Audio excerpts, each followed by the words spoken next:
I assume that That's okay, Scott. What were you going to ask? okay, I'm taking a regimen of vitamins, Uh-huh. the C, D3, zinc, and quercetin, basically. Yeah. So I will, I think that's the first slide. So what we'll do is we'll go over the presentation. I'll make this a little bit streamlined, and we can kind of go from there and ask any questions that I don't answer during the presentation. So can you guys see the slide okay? Yep. Really Yes. going to be highlighted, and then I'll fill in a lot as we go.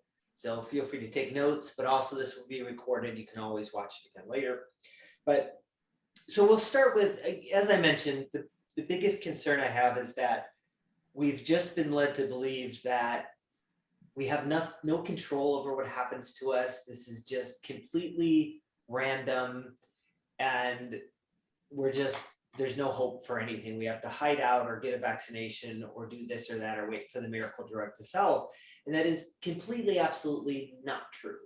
Every shred of evidence that is suggested, that is looked at, there are a number of things that we can do to change our outcomes, not just from this respiratory viral infection and SARS-CoV-2, but every other respiratory viral infection. As an example, RSV, respiratory syncytial virus, that usually hits kids and sends a lot of kids to the hospital, and we lose hundreds of kids per year to RSV, has made a weird bump in the summer, which normally we see RSV in the winter. So this message about building immunity seems to have been missed. And public health, I think it is atrocious that they have not made even simple recommendations. As a matter of fact, I think one of the public health entities on the East Coast somewhere, I can't remember, Delaware, I think, it actually said, don't worry about exercising. If you were running, it would take you a week, just running 50 minutes a day to take off weight, just get vaccinated. And that was just a completely wrong thing to say, because then it justifies not exercising when exercising is its own slide here that we'll cover. But so the point is that I really want to bring out everything that we can do to support our immunity and make sure we're doing the right things. The first thing to look at is vitamins. I mean, there are a very large body of evidence to suggest that certain vitamins are going to be good for us. Some of these just make sense. Some of these we actually have data. And vitamin D, we obviously have quite a bit of data on how much it helps. But that's why it's at the top of the list. So vitamin D and sunlight. Interestingly enough, I had this week my first patient in the office that actually had COVID and had it twice. She really is, the first time she just lost sense of smell. It wasn't a big deal. The second time was just recently, and it was more of a sinus pressure. She was surprised it was COVID, but she is Northern European descent, has had skin precancerous lesions taken, so she stays away from the sun, but she hasn't been taking vitamin D, which just floors me that public health has completely dropped the ball on educating people on at least taking vitamin D, but also sunlight. We're going to talk about sunlight and some of the non-vitamin D things that sunlight does for our immunity. But vitamin D, I personally take 6,000 IUs a day. We switched to micrograms lately. I still give IUs because I probably will retire from practice with IU still in my head. But I also get what I call rational sun exposure. I drive a Slingshot, which it has a roof, but it's an open cockpit car. I'm getting sunlight through the day. If we go on a Mexico vacation, we're getting sunlight. So I take 6,000 a day and expose myself to the sun. It's just a really important part. The thing we've seen that's very clear is you can't bolus dose vitamin D. So you can't, there's been studies looking at people, let's just give people who aren't taking vitamin D 100,000 IUs when they get in the hospital, and lo and behold, it doesn't make a difference. And so we say, well, vitamin D doesn't work.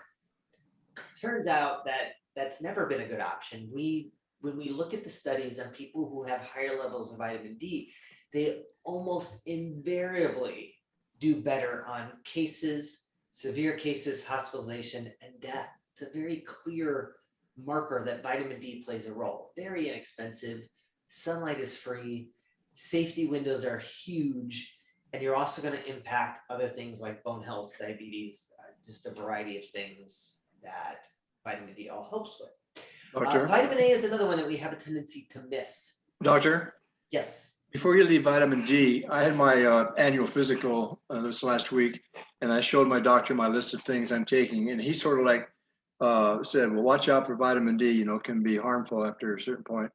So again, what is your level of safety, do you think? I see that a lot from the blood work, quite frankly. Gosh, 15 years ago, researchers were suggesting like, hey, don't check anybody's vitamin D because everybody's low. The safety window is so large. And for what it costs to test vitamin D, you can supplement somebody for 2 years. But that being said, if you want to look at vitamin D toxicity, the Coimbra protocol is a protocol of, it's a doctor out of Colombia, the country Colombia, that uses high dose vitamin D for principally multiple sclerosis, MS. And they use 100,000 IUs a day is not uncommon. Wow. Now, there are, people need to be followed because there are potential downsides for that, like kidney stones and just there's a variety of things that happen with that. But that's at 100,000 IUs a day. So I don't know that I've ever seen anybody in my office or that I've come across that has been toxic from vitamin D. There have been case studies, but it really takes quite a bit. And I think 6,000 a day is a very safe dose. And keep in mind, I always default back to what we're designed for. And we were designed for heavy sunlight exposure. Now, my Irish ancestors weren't hanging out at the equator, but we were outside all the time. There wasn't sunscreen, we had to be outside. And so our bodies were used to dealing with high levels of vitamin D. And so I generally don't worry about blood work. If you really want to look at the blood work, usually between 60 and 100 is probably a good dose to hang out at. But to get panicked around 40 or 50 just doesn't line up with the medical literature. So vitamin A is another one that plays a role in it's called secretory IgA. So like the immune system that lines our mucosa, both in our mouth, in our nasal cavity, in our lungs, in our GI tract. So we could argue that that's pretty important. So vitamin A plays a big role in that. And what do you see with vitamin A deficiency? You certainly see eye problems, which is night blindness, which is what most people think of, but increased risk of respiratory infections. So wouldn't it make sense that we want to make sure that we're having enough vitamin A? Vitamin A, I do have a tendency to recommend that bolus doses can work. I personally take, with my vitamin D, I take about about 30,000 IUs a week. The most vitamin A is at a higher dose, so like it's a fat soluble vitamin. We take it once a week. We take Wednesdays are D day at our house. We take D, K, and A. All I chase my family around with a spoon and have since my son was little to make sure that they're getting those fat soluble vitamins.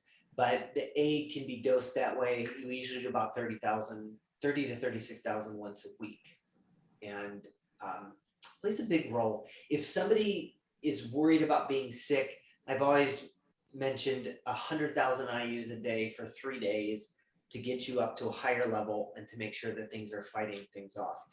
Interestingly enough, the problem with the vaccination is that it helps build your immunity inside.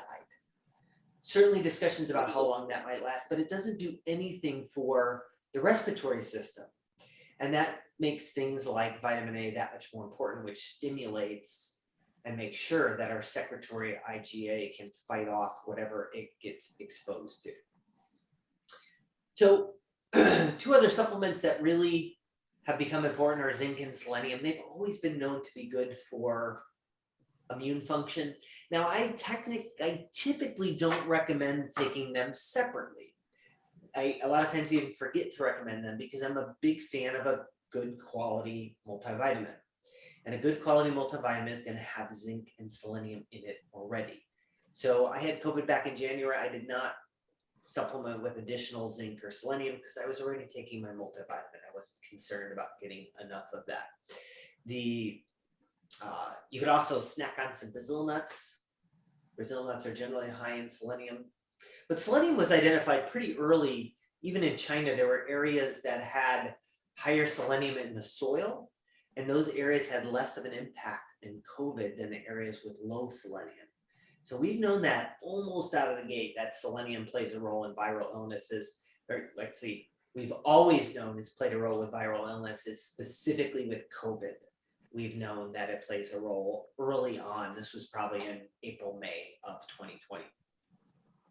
Melatonin, I generally don't recommend unless somebody is sick. Melatonin shines in keeping the immune system from going crazy. We hear about the fact that some people don't die from COVID, they die from their immune system over responding to COVID. And melatonin controls something called the inflammasome, and it's one of those chemicals, compounds, molecules that drives the immune system to go crazy. So melatonin can help control inflammasome production. And interestingly enough, kids who are barely affected, I don't want to say barely, but are minimally affected by COVID have a higher level, much higher levels of melatonin than adults. And as we start getting older, we don't make melatonin quite as well. So taking melatonin, if somebody's starting to feel ill, I will usually recommend melatonin, usually 3, 6, 10 milligrams, depending on how sick they are and how old they are. But melatonin is another one that probably, it makes sense that it controls the immune system from going crazy, which is a good reason why we lose some people to COVID. Vitamin C has always been a favorite of mine. I don't take vitamin C on a regular basis, just when I start feeling the creepy crud. And vitamin C, most people are like, oh yeah, I've been drinking orange juice, or I'm taking like 100 milligrams.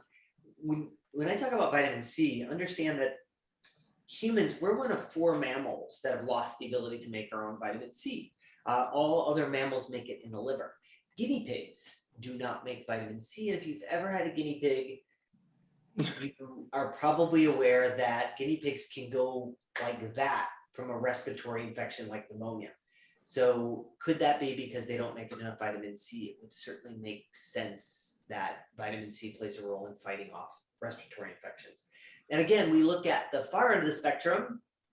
So scurvy, which nobody gets anymore, but scurvy, one of the things you'll see is poor soft tissue healing, but also increased risk of infections. So when I tell patients to take vitamin C, I tell them to take it to what's called bowel tolerance. So we can't overdose internally on vitamin C. Your body just won't absorb anymore, and it will stay in the gut and attract water, create loose stools. And so what I usually tell people is to take 1,000 milligrams every hour until they start feeling gurgly in their stomach. In which case, you've absorbed as much vitamin C as you're going to for the day, and just repeat the next couple days. And it's just another way of filling in the gaps and supporting your immune system as much as possible. And then quercetin is another one that it works with zinc, and quercetin is not typically in a multivitamin. There are some really higher quality ones that have it, but quercetin is another one that I would recommend if somebody is not doing well, like they're starting to feel the creepy crud, or somebody they know or somebody in the family is exposed or positive, then it would make sense to take quercetin. I don't generally recommend it on a regular basis. However, things like onions and the salad, so onions, I believe garlic is high in quercetin. I know onions are. We eat a lot of onions anyway, so we're always trying to get quercetin from our foods as well. So any questions on vitamins or levels or anything before we move on to the next slide? Yeah, I had a couple of questions on the dosage for zinc. Yes. In the various vitamins I take, I have about 30 milligrams or milligrams is the measurement for zinc. And then I've been taking a 50 milligram in addition to that, so about 80 milligrams. Is there any danger of having too much? No, zinc's another one that we generally don't absorb very well if we take too much of. And if people take too much, they'll start getting nauseous. It's one of the side effects of zinc supplements. So generally 80 milligrams should be fine. And especially during this time, like winter is coming, during the winter, things like that. Generally so like the zinc and quercetin may be something you just keep on the side. And if there's any particular, like somebody in the family or somebody you're exposed to, or you're not feeling well, then you could take the additional zinc and quercetin. But I generally don't recommend it all the time. The 30 milligrams in your multivitamin is probably doing everything you need it to do until you need more. Okay, on the quercetin, I'm taking 500 milligrams. It's the tablet that's available. And the one thing I've noticed, I've had allergies to pollens and things.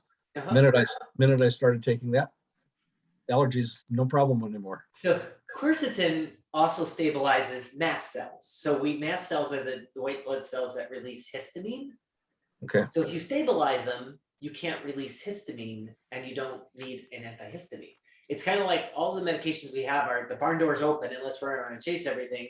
With quercetin, if you look at a lot of natural allergy formulas, they have quercetin in them because it stabilizes the mast cells and keeps you from releasing histamine in the first place. So that totally makes sense. And if you've had allergies, then it makes sense to continue to take quercetin. Typically not in the winter, but spring and fall. So yeah, that totally makes sense. Okay, thanks. Okay, we'll move on to the next slide. In theory, here we go. So exercise, it's not optional. We need to be moving. And it's always amazed me how many of my patients think it's okay to not move. And it's just not okay. When somebody comes in, the question I always ask is, if money and time and logistics were not an issue, what would you do to stay more active? For me, I just got back from Puerto Vallarta. We stayed in Sayulita and I went surfing for the first time. And I could pretty much chalk that up to doing that every single day. It's not exercise. I mean, it is a lot of exercise, but I didn't consider it exercise. It was fun. It was being outside in the sunlight and exercise. But anytime we go anywhere, like the stay in Sayulita, we probably put on 15 miles in the course of the 4 nights we were there. We walked a lot. Anytime we go to Vegas, I'll never pass a set of stairs. If we are on vacation somewhere in the pool, I'll usually try to swim underwater as far as I can and do that as a short burst. We do that multiple times a day. So it's not optional, but it doesn't have to be what we think it is. It doesn't have to be going to the gym for 2 hours pumping 250 pounds chest bench presses. But we need to be active. For me, I've been in the martial arts. I was just figuring out 32 years. I went and trained for about 3 hours this morning. We just had 3 different classes that I went to. It's part of what I consider, it's not exercise, but it's part of my lifestyle that is active. When it comes to, we have muscle building or strength training, resistance, and we have aerobic. We need to do both. For me, as I'm getting older, so I'm 52, I need to maintain muscle mass. So I am doing, for me, my home routine is push-ups, pull-ups, chin-ups, dips. I have an overhead press thing, ab wheel, best $10 you'll ever spend. It doesn't have to be a lot, but we need to do things to build muscle mass. I always say that we need to do it slow and with good mechanics. So as an example, in our jiu-jitsu warm-ups, we may do 50 push-ups, and I could do that like I'm struggling towards the end, but at home on the perfect push-up, by the time I do 15, slow and good mechanics, I'm starting to shake. And so less risk of injury, full range of motion, and good exercise, good muscle building. I've also been playing around with some compressive therapy. I'm not going to go into that here, but there are ways that we can continue to build strength, muscle, or maintain muscle as we get older. I'm a huge fan of short burst aerobic. And for me, that's the running up the stairs. At home, we have an elliptical. I don't so much exercise as I actively watch Netflix. So we've got Netflix in front of the elliptical. I'll do 30 seconds, pretty darn intense. Sometimes I'll even cheat and stop at 29. But it's not a pace I could do 40 or 45 seconds at. My rest time then just depends on what I'm watching. If something really interesting, I may dawdle a little bit, but I'll do 10 sets of that. It doesn't have to be what we think it does. And if you, for the math people out there, that's 5 minutes of actual aerobic exercise, but it's all intense. And there are reasons why I'm a huge fan of short burst, and the research just continues to support that. So moving on to carbohydrates. Now, there's no one class of macronutrients, so carbohydrates, fats, and proteins that are good or bad. But we have sections within there. So there's good carbs and there's evil carbs. And evil carbs, I generally, like, we just can't take them in. And they're in so much of the food we eat. Halloween is coming up this weekend, and where it's going to be lots of added sugars running around. But your evil carbs, staying away from high fructose corn syrup, enriched wheat flour, none of the oses. So your dextroses is the biggest one. We want to stay away from those on the label, and you have to look at the label. I had a patient this week, and she's down about 30 pounds, and she said she just really started reading the labels. Like, I'm like, it can't be that easy. Like, she must have read that on the internet or something like that. Well, just starting to pay attention to the foods we're eating. And it's gotten a little bit more challenging because for some reason, they keep shrinking the font on the ingredients label. Yeah. And she said that has nothing to do with me. She said, well, if I can't read it, I just don't buy it. And that's certainly a good marker. And sometimes I'll put, like, a patient will say, hey, I'm eating this, and I'll try to pull up the ingredients label. I always say the harder it is to find the ingredients on the internet, the less they want you to find it. So always a good marker there. And no artificial sweeteners. We're going to talk about that again when we get to chemicals. But your sucralose, your Splenda, your aspartame, like, they're just off the list. They are not good for us. They don't do what people are using them for, and they're not good for our overall health. And so What about stevia? Stevia, I'm okay as a transition. I generally don't like people to hang out there. The sugar alcohols are on the same, the ones that end in OL. So xylitol, erythritol, sorbitol, those are okay. Like, the gum that I chew on has xylitol in it. Some people can't do that because it can upset their gut. But for, like, I'm going to get into what we drink, but iced tea should not be sweetened.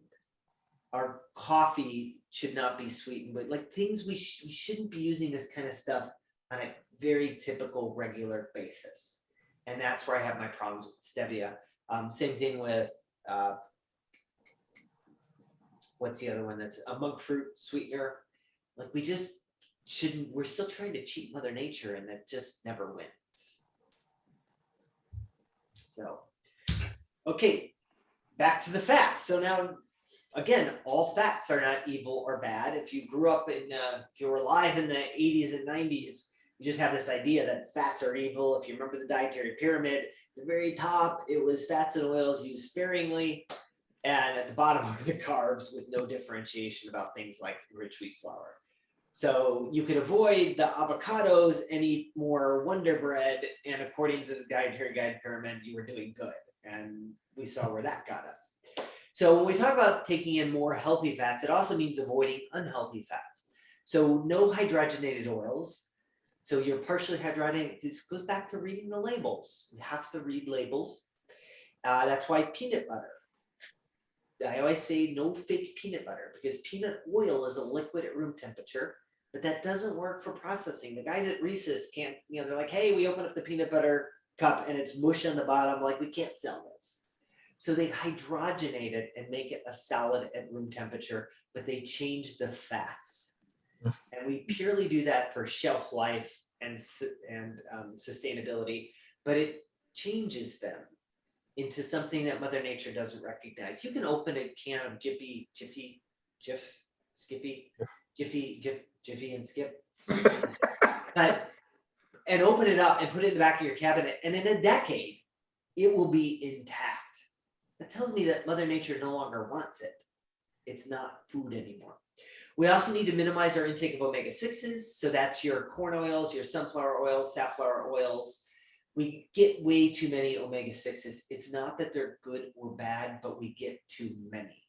So if you have a choice between something that has olive oil in it or corn oil, absolutely go with the olive oil based product, which is because we want to increase our intake of omega-3s and our monounsaturated and our polyunsaturated fats.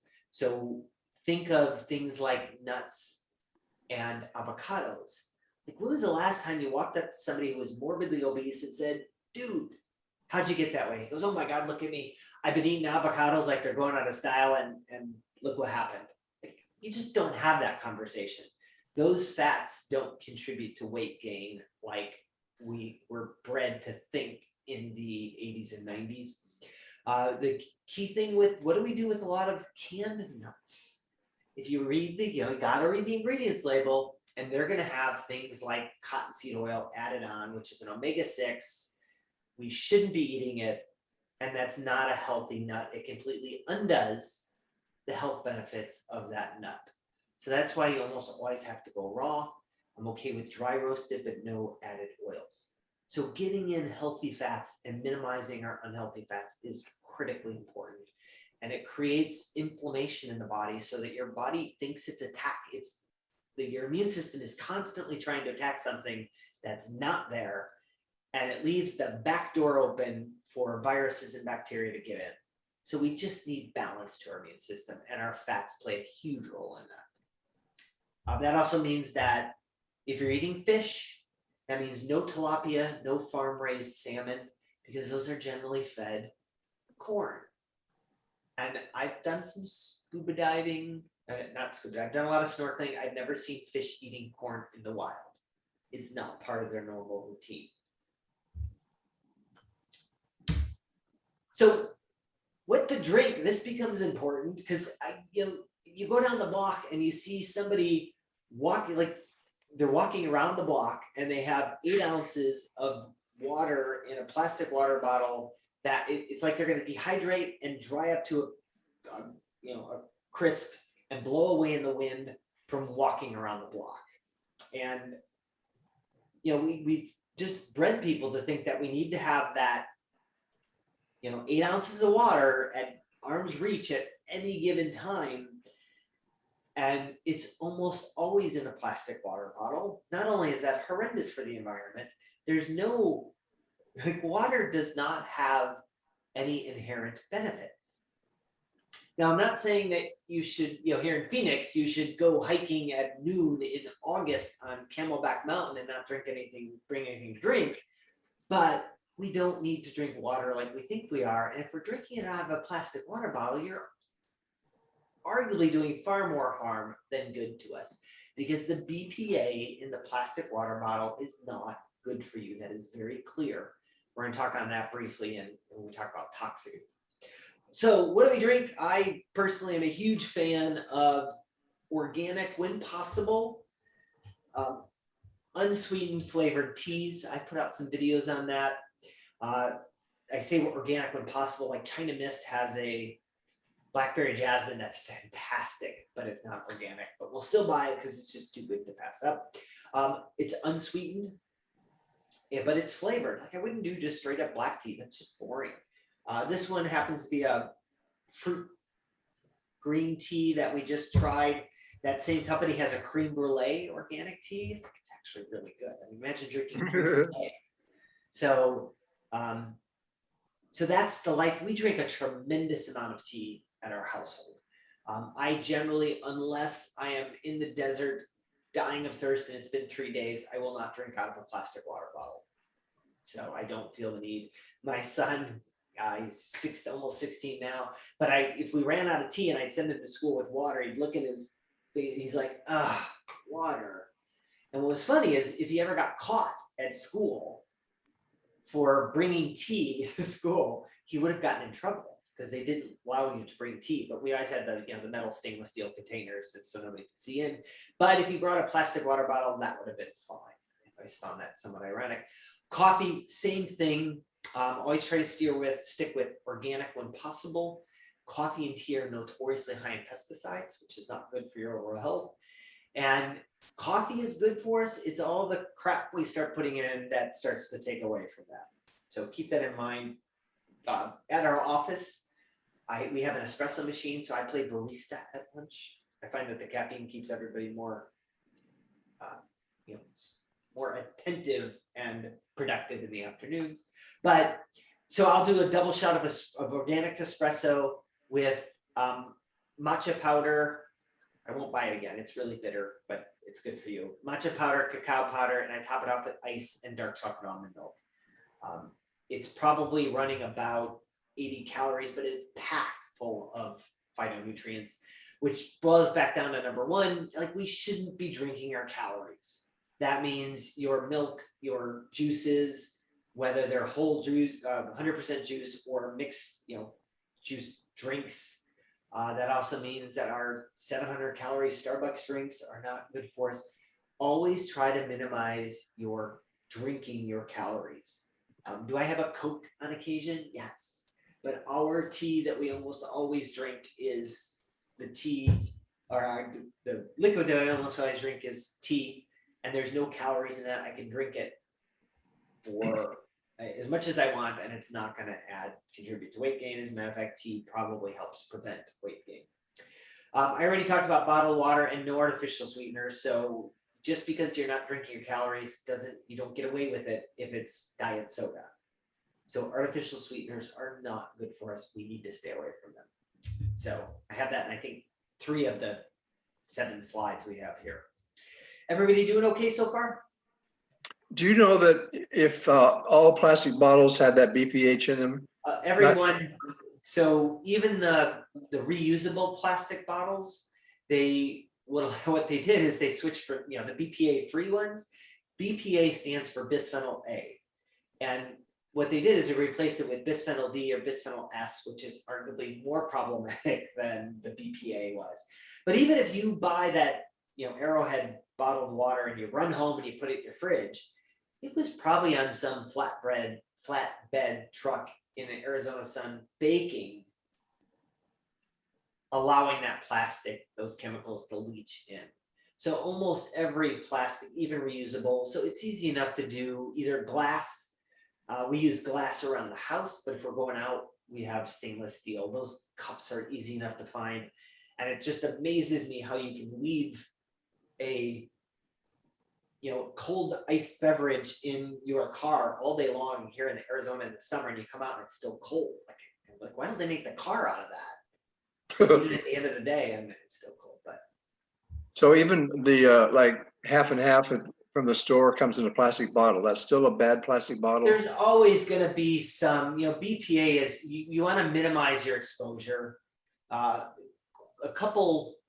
Maybe a year ago, I posted a picture on my Facebook page on one of the carbonated waters, so like the LaCroix type, and this was trying to remember the brand, but I asked why am I so excited about this, and most people didn't catch on, but they were BPA free cans, because a lot of times we'll even line the cans with BPA to keep them from rusting. So a lot of our canned foods also have it. We just need to reduce our exposure. We can't eliminate our exposure because it's everywhere. So I'm going to talk about that a little bit more when we get to the toxic chemicals. One other question. Yes. What about smoothies as a So they're okay. Now keep in mind, smoothies where we're piling in a bunch of fruit is not, we need a new term for the greens drink. So if you're doing kale and spinach and ginger with some berries, that's a totally different story than a fruit smoothie that you may buy. So that's what I'm talking about. Yeah. So if you're doing that, that's not a bad option. And those the calories in those are generally not going to be that high. And if you're throwing some protein and using it as a meal, meal replacement could be 120 calories or something like that. The challenge I have is people, I had a patient within the past year, she was around my age, and this was, the visit was at, I think it was like 11 o'clock in the morning. She was diabetic. And I asked her, like, so what are you doing? Like, she said, well, I do intermittent fasting. I'm like, well, what does that look like to you? Because that could be different for everybody. She said, well, I don't, I really don't usually have my first meal until 1 or 2 o'clock. I'm like, oh, what's in the Dunkin' Donuts cup? Well, she was drinking her 400-calorie mocha for breakfast. She wasn't fasting. So that's when I talk about not drinking your calories, that's the things we need to look at. Doing smoothies is a good way to add in phytonutrients that are very protective for us, but we have to be creative with what we put in there. Not a fan of fruit in general, so like putting in, bananas and apples and oranges. I'd rather see creative things and spices and herbs in them. Did that answer your question? Yep. Okay. So the toxic sludge is, I've already alluded to this when Maurice asked the question, that we can't avoid everything. We live in a toxic soup, and the best we can do is identify and minimize our exposure.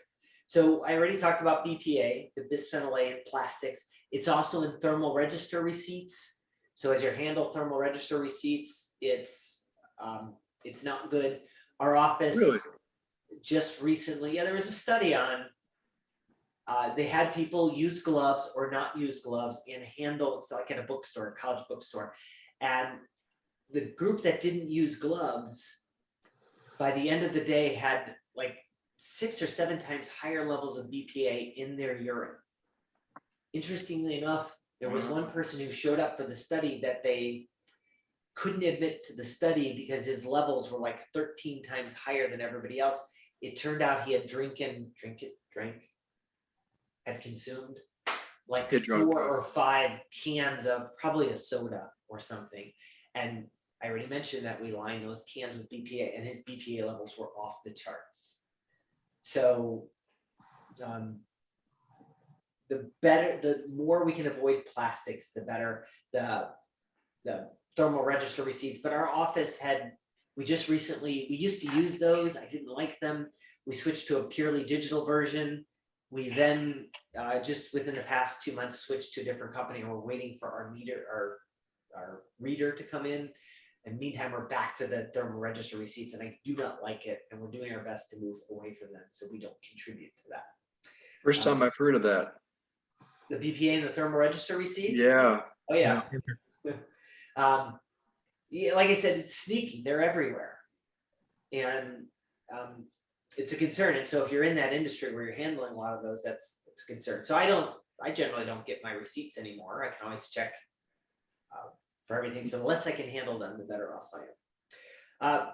Phthalates, these ubiquitous chemicals that are everywhere, are another compound. They have much the same health issues as BPA.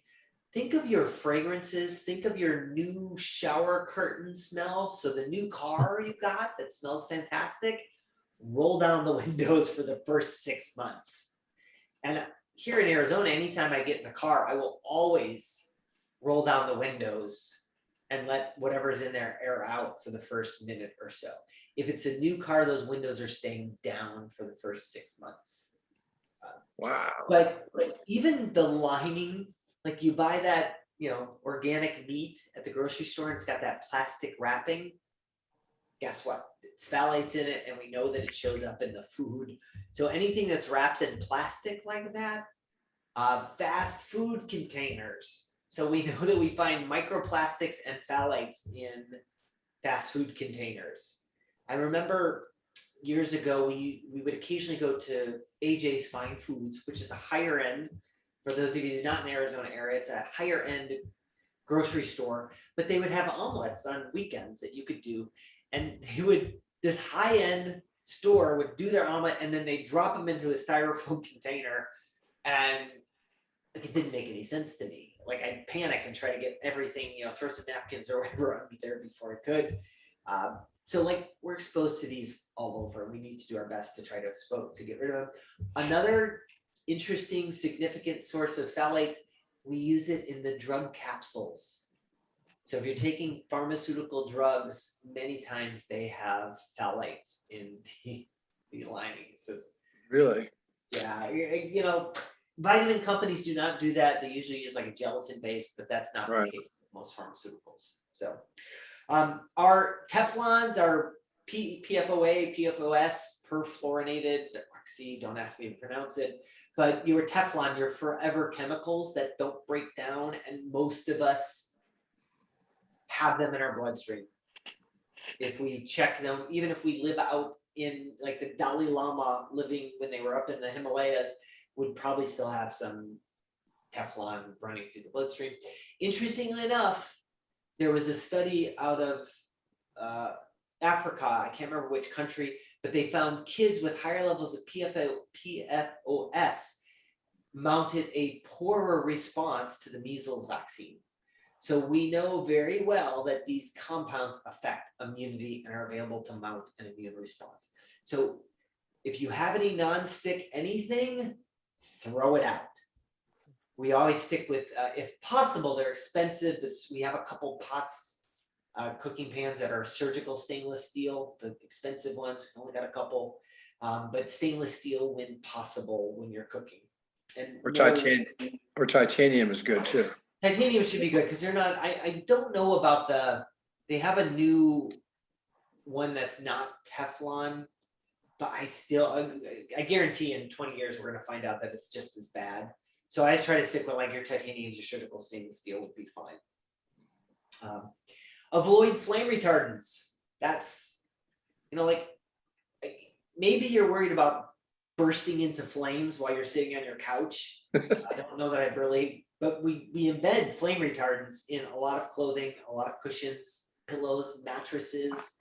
The mattress standards have quietly changed, but we used to use boron and a compound called Dexab to really, it's got a lot of consonants. You think supercalifragilisticexpialidocious is a long word, this chemical compound is in the running for it.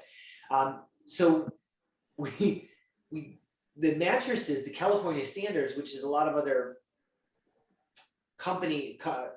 states would follow, required, instead of people falling asleep with lit cigarettes, they were now falling asleep with lit Bunsen burners because it had to resist a fire. The mattress couldn't catch on fire with a Bunsen burner on the side for 30 seconds and the top for a minute, something like that.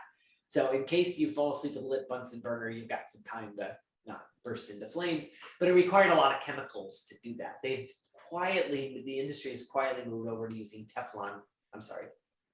Kevlar-based fibers, which are non-flammable. So, but that was happening for a while and most people were not aware of it. So again, we're just exposed to this stuff all the time. So sunlight and fresh air, I already talked about vitamin D, but sunlight also helps our body produce something called nitric oxide. Nitric oxide is a very potent modulator of the immune system. So just by getting sunlight, not only is it good for our mental health, and not only does it help us produce vitamin D, but it also helps us produce nitric oxide, which helps benefit the immune system, also helps with blood pressure. Nitric oxide is important for blood pressure. So if you've got elevated blood pressure, just get some sunlight exposure.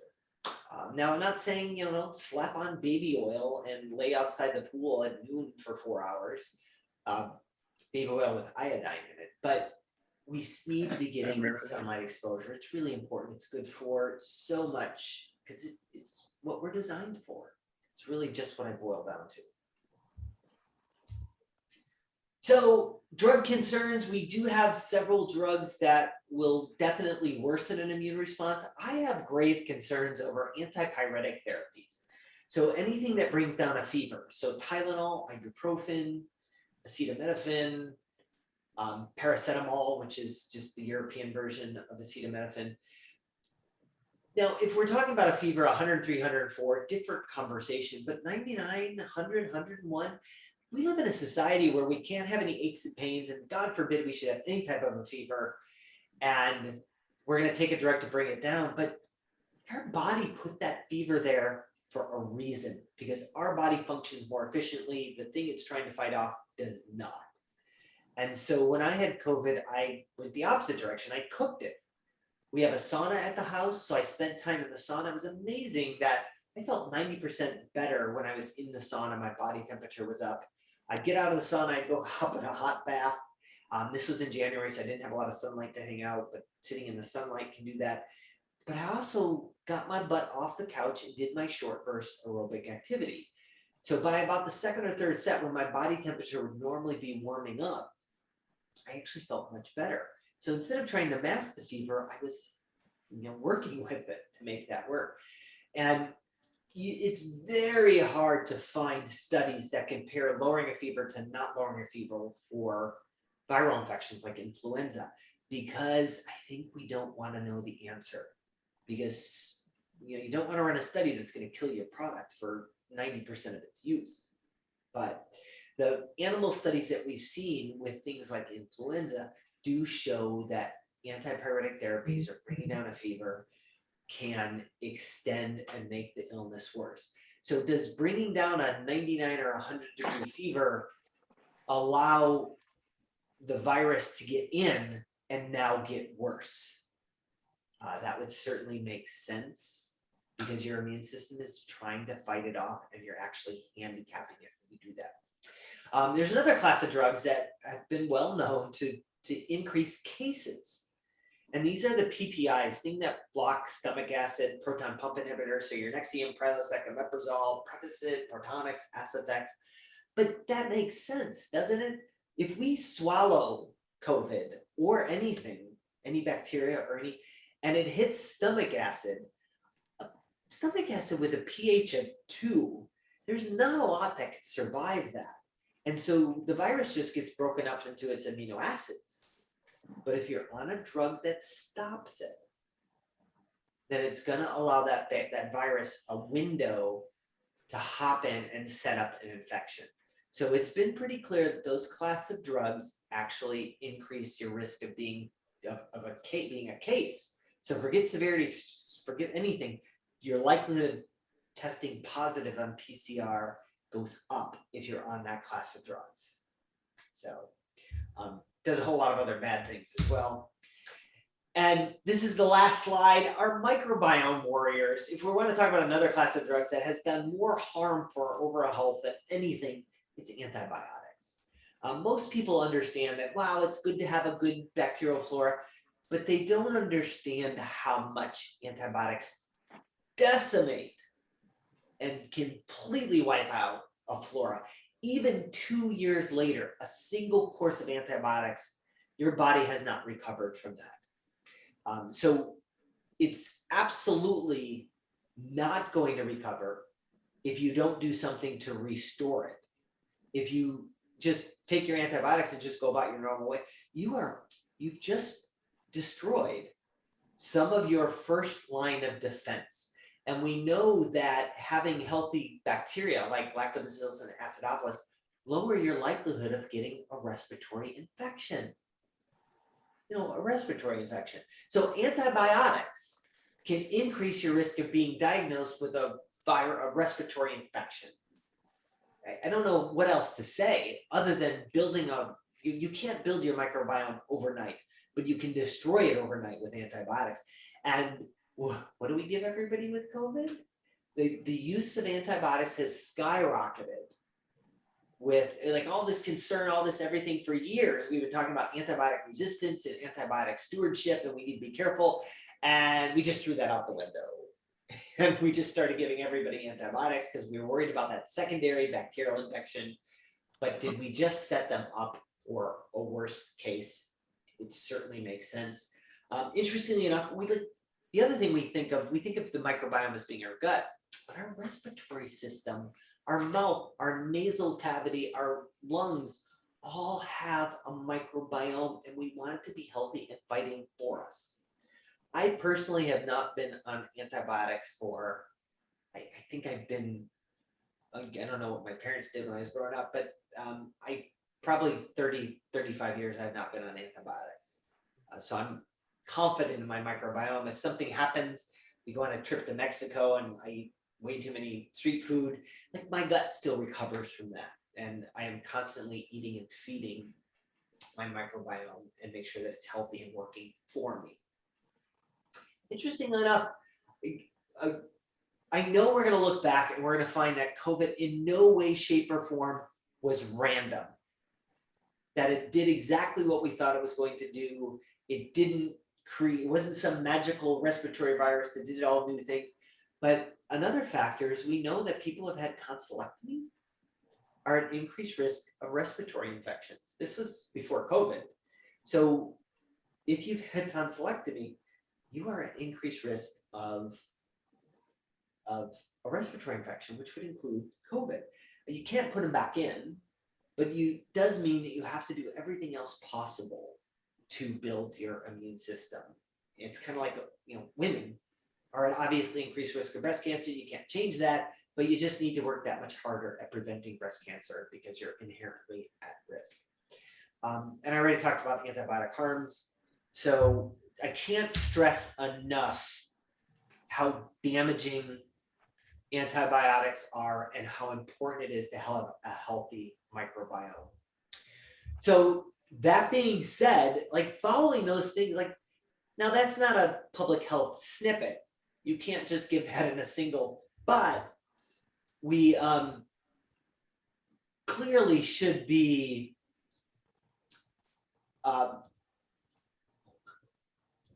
we go. But we clearly should be paying attention to these factors to build our immune system. And that is the thing that we have completely dropped the ball on. Just posted an article recently on like the ERs are now slammed again in Michigan with things that are non-COVID.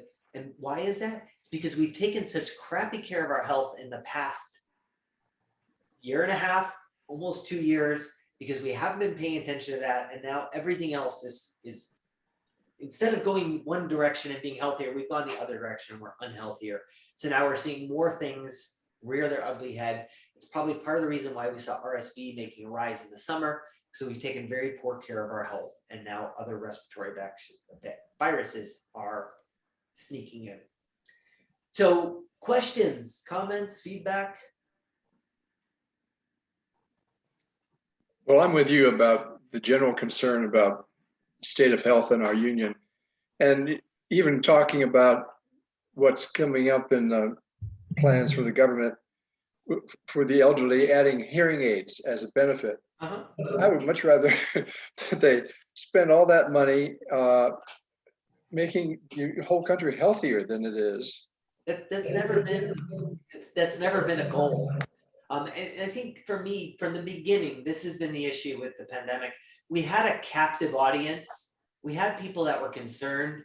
And instead of empowering them with lifestyle changes, we scared them with not, like, hey, there's nothing you can do about this. It's completely out of your control. Until we have a vaccine, we just need to hunker down. When we could have been using that time to educate people about taking better care of themselves, getting out, getting sunlight exposure. I really do believe that vitamin D alone could have changed the course of many people's infections. The data is pretty strong on that. And vitamin D is not new. We've known that for a long time. Clearly, if we just gave everybody vitamin D, sunlight's free, but if we just subsidize vitamin D, go down to your drugstore and get vitamin D, like it would have done far more than masks would have, like hands down. And yet we didn't do that. We wasted our energy in discussing other low-hanging fruit, the things that really weren't going to make much of a difference. Something that bothers me is that they outlawed the use of ivermectin and hydroxychloroquine. And my understanding is the reason they did that was so that they could sell the vaccines to everybody, because those drugs have worked elsewhere in the world phenomenally. And I don't know if they're available in Arizona anymore or not. You know, we really want, society wants the shiny new drug, and the drug companies want the shiny new drugs. I haven't commented much on ivermectin or hydrochloroquine. I think the data on hydrochloroquine has not been as strong. The reason those were on the list is because in laboratory studies with SARS-CoV-1, those were part of the compounds that were shown to be beneficial. And I know that we're going to look back in 10 years and think that we did a tremendous amount wrong.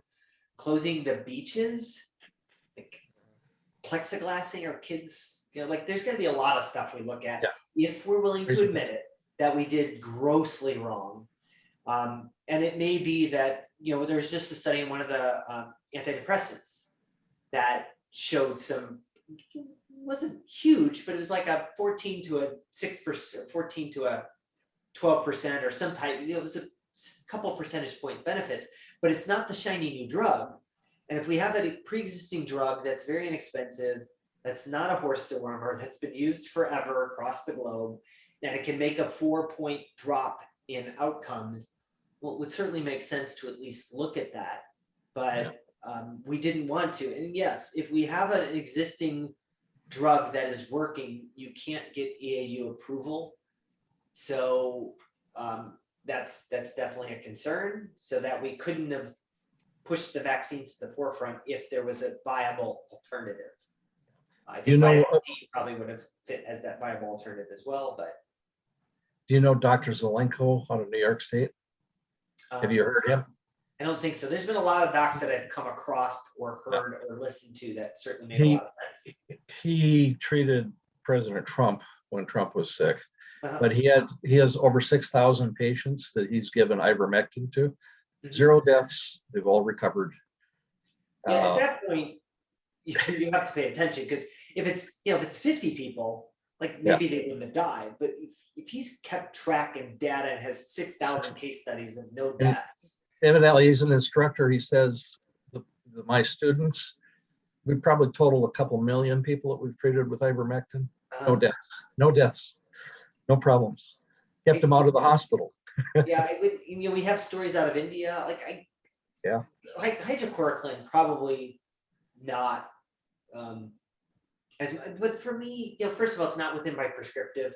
I found there was a YouTube video, some guy hammering chiropractors, and that's why we're seeing ivermectin prescriptions and overdoses. I'm like, we can't prescribe it. So it's just yet another stab. But because it's not within my wheelhouse, and I think that if we do these other things, we would have less of a need for them.